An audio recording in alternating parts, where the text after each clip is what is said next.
Welcome. This is Astrology Insight Now, a weekly forecast program with astrology and other ways to help you make the most of your week and to heighten confidence for daily life. It's run by Pamela Cuccinell, that's me, the astrologer, and I invite you to find out more about my work at insightoasis.com. I look forward to your joining us every week. Please share with your friends, and here we go. I do hope everyone had a really wonderful week last week. We're still in the waxing moon cycle. Not quite as in fast flow as last week was. And it starts off with the moon in the sign of Virgo. This is June 2nd, 2025. And the times I gave her Eastern time. So depending on where you live, you need to adjust the time zone. With the moon in the sign of Virgo, one of the things that we're being asked to do is to focus on whatever it is that needs to be attended to. And this is easier, obviously, for some of us than others. Always when I do the astrology, if you know your personal horoscope, it makes it easier to gauge where the moon is traveling, and therefore what areas of life are being highlighted. For instance, someone who has the sign of Virgo on the cusp of the second house, which has to do with personal finances, the things you value. I also think it has to do with the physical body, because really our physical body is indeed our most valuable possession physically. And so orientation to body is part of it, how you value it, how you care about it. So let's just say Virgo is in that area of life. It doesn't mean that that is exactly what your focus is going to be when the moon travels through the sign of Virgo, but it's always good to note, because then if you want to emphasize that area of your life in some way, you can really focus on it in a way that's bringing in the kind of energy that aligns with how you do things in finances or what it is that is in alignment with what you truly value. That's if your Virgo orientation is in your second house. So there's 12 houses. They section off to many different areas or focus on life. And if you don't already have your horoscope, there are websites that will let you download one for free. My personal favorite is astro.com. It's a tremendous resource for astrologers and students to gain information. So June 2nd, with that moon in Virgo, this is kind of, well, it's a persnickety day. I don't know how else to say it. We will be sort of second guessing, digging through things, tailoring, maybe spending too much time on certain things. And those of us who that's our natural proclivity will be kind of in our happy place. But other people will feel this sense of, now I have to look at it this way. I have to go with that. And I think the ideal here is to use the day for something that really benefits from a kind of eagle eye focus.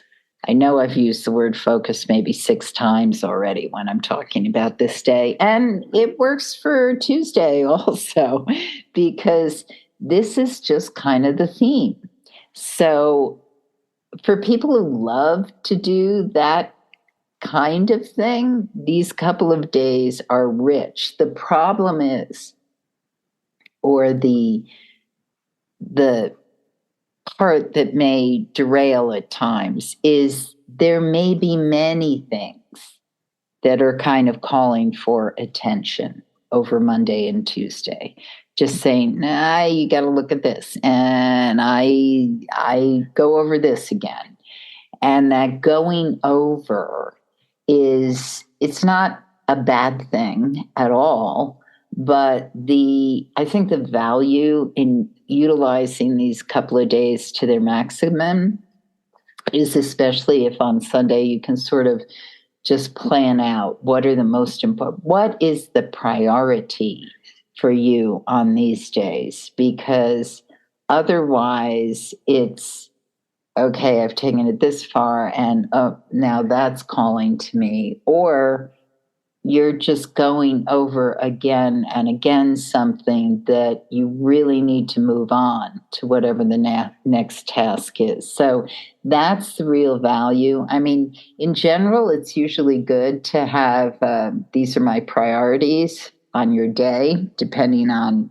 what your responsibilities are and what you're trying to make happen. But definitely on these days, because if you are clear on your priorities, then these 2 days can be very productive for just really getting in there and making it so that you don't miss anything.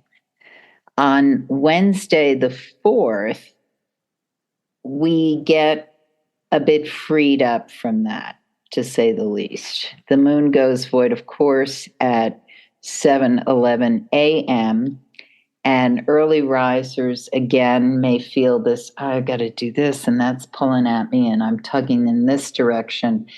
And once again, if you're clear on your priorities, then that early morning time will be more productive than distracting.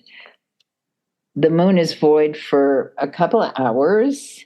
And in the sign of Virgo, a void, of course, moon can really have us be kind of distracted, like getting into things that are not super productive. But if you have priorities, or if you actually have the luxury of just, finishing your breakfast or exercise or whatever, and then just if you want to rearrange your sock drawer, do that. Do whatever it is that is a task that is just going to put you in a better position for what you want to launch when the moon goes in the sign of Libra at 9:38 a.m.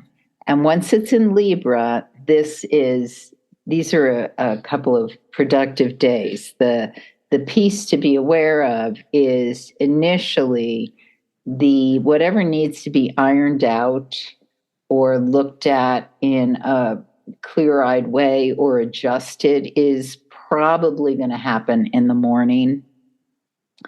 And that can be certain responsibilities that need to be met. Somebody who didn't pick up the piece that you thought they were going to pick up. Whatever needs to be done to keep the machine going in the direction you want. If you're in transit or moving through certain appointments or something, there can be some delays or things that were not exactly as you thought they were going to be. That should pass by midday. And then the thing about the afternoon, or early afternoon rather, or it can feel like it's this fuzziness that happened in the morning, goes into the early afternoon, is okay, so it didn't go as planned, or they didn't show up, or the appointment was, so what's happening next exactly? You get in a much more focused place.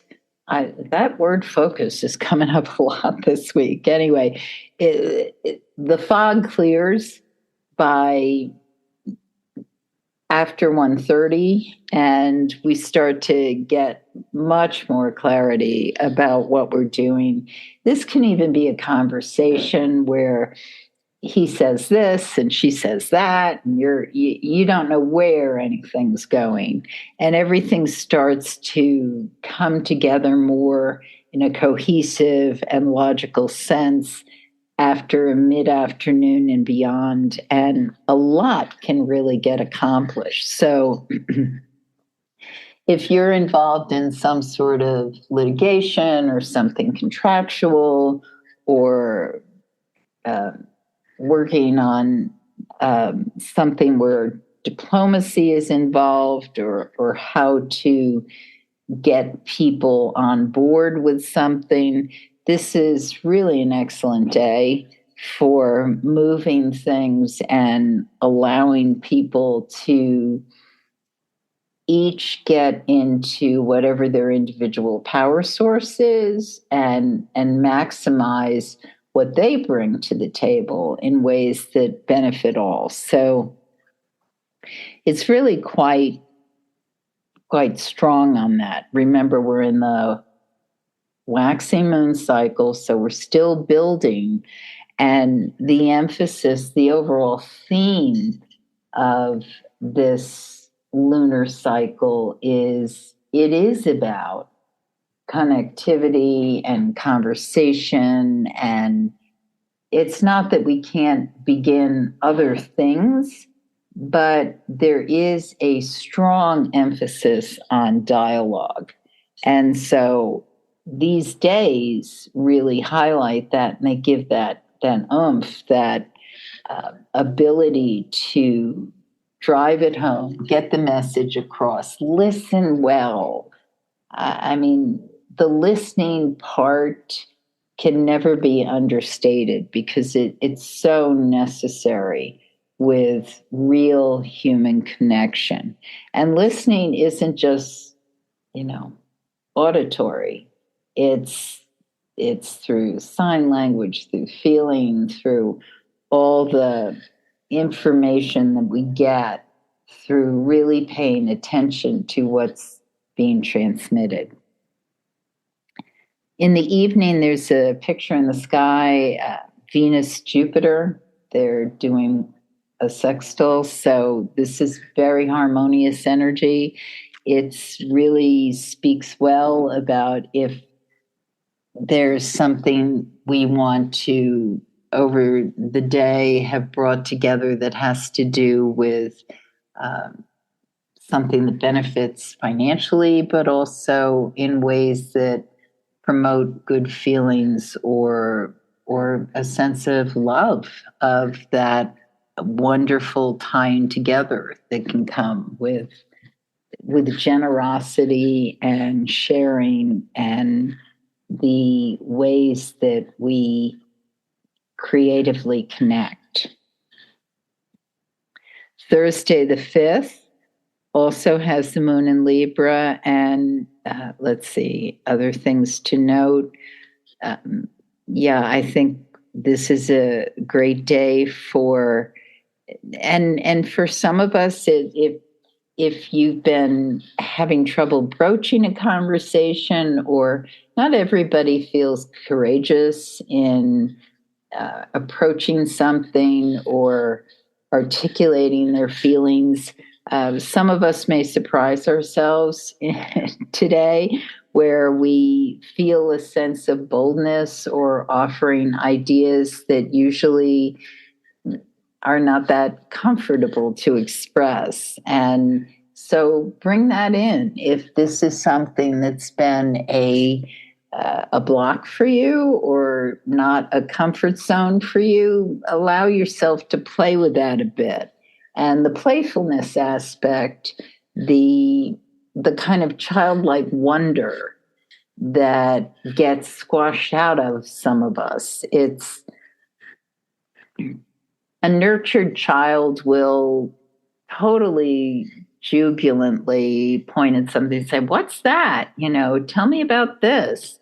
And receive answers, unless, of course, it's rude what they're doing. And then ideally they get coached or counseled on why that is. Every question with a child is an opportunity to teach. And so, but we want to nurture that peace within us. With the sun in Gemini, we are in this place of that childlike curiosity, and it's not as comfortable for some people as it is for others. But this day, Thursday, can really kind of allow that place to be expressed and encouraged. Let's see. Okay, so June 6th, moon in Libra still, and it does its final movement at 9:04 p.m. So this overall day, really sweet one for making those connections. And it may not always feel sweet. I mean, if you're in some kind of litigation or trying to work through even, let's say, a community board or a financial project, something that just requires a lot of dogged concentration, nonetheless, I mean, the benefits of Thursday into Friday for those of us who are following through, being present, listening to the conversation, seeing where we can tease out connections, asking the questions that stimulate and encourage dialogue. All these things are tremendous for getting us to where we want to be. And so by the end of the day, this can be the wow, that's amazing. Look at what we accomplished. And it can be making a deal go through, it can be getting to a point of true understanding with what seemed to be an impossible problem to solve, either in a relationship or a negotiation. Really tremendous for that. Overall, in general, this week, it's a creative, productive week. What it requires of us is that ability to move in the direction that we're present and focused to accomplish. So the moon void, of course, at 9:04 p.m. on Friday evening. It enters the sign of Scorpio at 10:23 p.m. Now, this weekend changes things somewhat because, yes, I was talking a lot about productivity, ability to connect, staying with something. Once the moon is in the sign of Scorpio, we are in a place that's really asking for processing. So let's say a lot of exciting information came in, possibilities, opportunities, feeling as though the needle was actually moving from a stagnant place to where you wanted it to go. This is the weekend of reflection. It's asking to mull. And so in the evening on Friday, late in the evening, this could be a restorative sleep time for many of us, but it's really asking that we take some time to address whatever is needed in order to get to the next place. And when I say that, what I mean is we have been on a kind of high of just a lot of news, perhaps, ideas, things that have been presented to us. And this weekend is asking that we really chew on things, we consider, we take a breath. And so ideally, that's what can happen for you, because it's really wonderful if we can give ourselves the restorative time. So it may not be like the big party kind of weekend I talk about periodically. It may be more, this is when I go within, I hunker down, I don't spend, time all over the place. I select who I'm hanging out with and what it is I'm going to spend energy on. It may be you really require some therapeutic work, a massage, time in the garden, time cooking, time watching movies, listening to music, researching, studying, reflecting. For many of us, being by the water is a highly restorative thing to be able to do. So that's good too. But it seems to be a weekend that really is asking to go into your well, whatever that means to you, and reconnect to what your source is, your energy source. And this, people they're hardwired differently. Some people, they get more energy for being around people. Other people might enjoy the company of people, but they very much need time alone and quiet. Then there are people who really prefer minimal contact with people, or not being in crowds at all. And there's all kinds of nuances and variations, as you well know. So whatever your personal regenerative way to do things is, do it this weekend.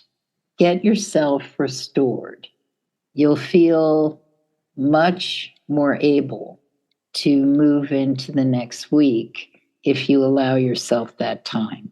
The other important thing to say about this weekend is that for people who write, express themselves verbally, this is a wonderful time to be writing, to find time for journaling. If that isn't what you do, nonetheless, it's a very productive time to reflect on how you want to deliver a message.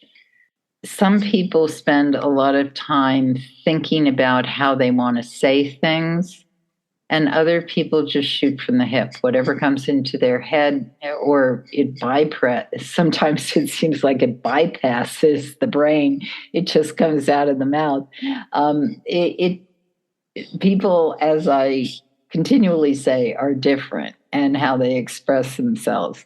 But this weekend rather, can really give us some information on, that's how to deliver this message.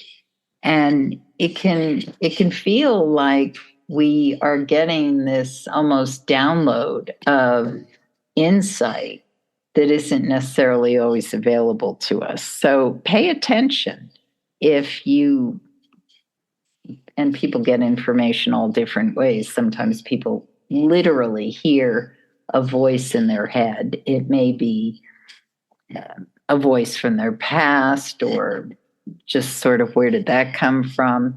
Other people, they see symbols, like a bird comes across, or they notice a poster or something that just, it's like, whoa, that came in, and now I know what I need to do with that. The valuable piece here is that